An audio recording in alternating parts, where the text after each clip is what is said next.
So in every festival we had a dance event too. So every big festival, 3-day festival on Saturday, we would ask a band after the concert to play for the dance. Anyway, and because this was very successful and a lot of fun, so after a while we thought we should make more klezmer dancing here because people really enjoy that, and we now do.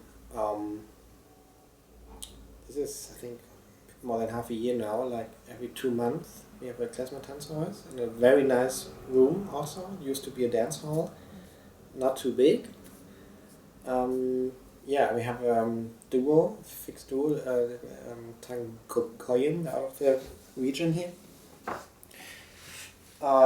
Yeah, and we have like something between 30 or 40 people who come regularly. There are always new people there. And the nice thing is that you can dance klezmer or Yiddish dancing.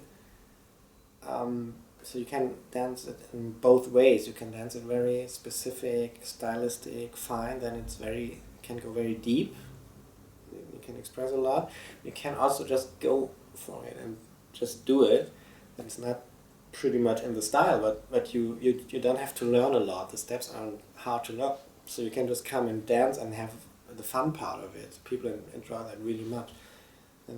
So in other dance cultures, it's really hard to learn the steps, but here you can actually, if it's enough for you, just go and have fun. And people seem to need that, or to have a need for that.